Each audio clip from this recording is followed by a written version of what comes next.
In this video, I'm going to answer a question from Nag. In fact, two-part question. The first part is serviced accommodation still a good property strategy? And the second part of the question is it better to have property in one particular area or dotted around the country? So I'll answer both of those questions in this particular video. Question here from Nag, and the question is two-part really. Is SA, as in serviced accommodation, still a good strategy, and is it better to have them in one location or dotted around the country? So the first part, is SA still a good strategy? In my view, I think SA is a very good strategy because it's good cash flow. It works incredibly well compared to, let's say, a single buy-to-let or an HMO. Generally speaking, SA obviously cash flow is much better depending on the location and how busy it is, but it's more like a business as opposed to just rental income. So I think SA is very good. Then of course, added to that, wearing my other hat of being an accountant and tax advisor, you've then got the added advantage that serviced accommodation is treated as a trade for certain tax purposes.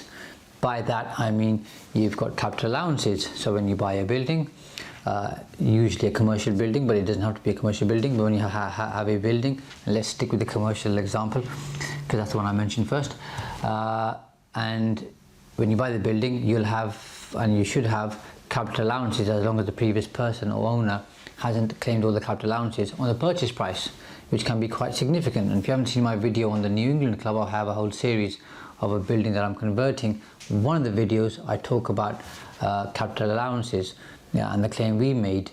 We bought the building for £500,000 and the capital allowance claim just on the purchase was just over £126,000. That's significant.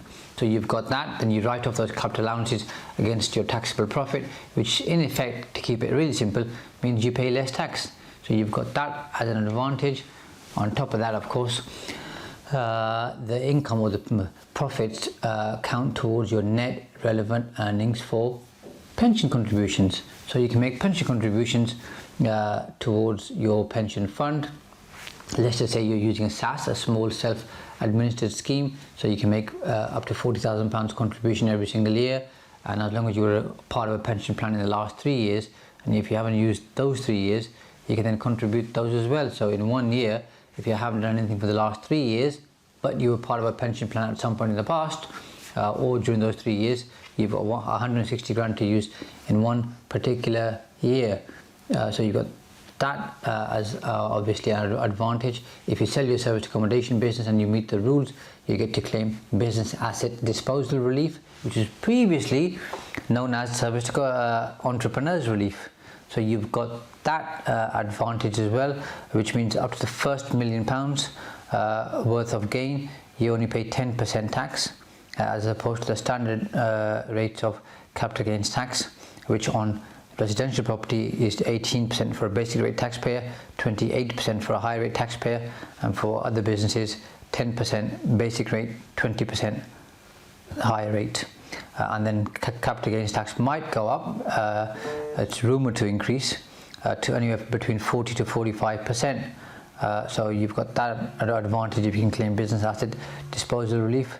So that's also good. Then of course, as long as you meet the rules of running a business as a serviced accommodation business, you can claim all of your mortgage interest. Whereas obviously if you have a buy-to-let portfolio in your own name and you go into higher rate tax threshold, you get no tax relief on the finance costs, but you get a 20% tax credit. So with serviced accommodation, you don't have to worry about that as long as you meet the rules. So those are some of the tax benefits, but the big one of course overall is you can make some decent profits through running serviced accommodation as a business, and it's a very good cash flow strategy. Then obviously if you own the buildings as well, then you've got the added advantage of obviously capital appreciation at some point in the future.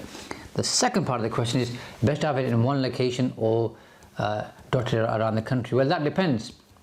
It depends on the location. So if you're in a location where you've got a lot of footfall and there's high demand, then having 2 or 3 units in the same place isn't a problem whatsoever. The other side of course is If you live in a particular city and you don't want to travel, or a particular place and you don't want to travel far away, then obviously having it close by works for you, because that's what you want to do. Generally speaking, my personal opinion, and this is nothing to do with service accommodation as such, I think scaling up any business and having it dotted around the country, especially when you're small, and I think the example you gave, Nag, was 5 units. Having 5 units dotted around the country, I think is hard work. That doesn't just apply to service accommodation. So I'd say have kind of a gold mine area, or as I call it, your spoke area. So depending on where you live, think about how far you want to travel. Half an hour, 45 minutes, 50 miles, 30 miles, 70 miles, whatever it is, and then stay in that vicinity and have your service accommodation units in those areas or around those areas, obviously picking the best location for yourself. I think that works well. Of course, when you've got 30, 40, 50 units, then you've got to go wider, and that works better in a way that, because you'll have a larger business, you can employ more people who can look after a particular area, region or county. But when you're smaller, you want economies of scale in terms of, obviously, if you need a cleaner, if everything's pretty close by, you can use the same one. If you've got it in 5 different areas of the UK and which are far apart, then you need to have 5 cleaners, 5 people to help you with repairs and maintenance, 5 people to help you with looking after the guests if you look after them. All of that stuff just makes it more complicated. To have it tighter works better. So I would say, Nag, choose a particular area which works well for you depending on your own situation and circumstances, and go with that. And service accommodation, definitely a good strategy if you're in the right place and you run it properly.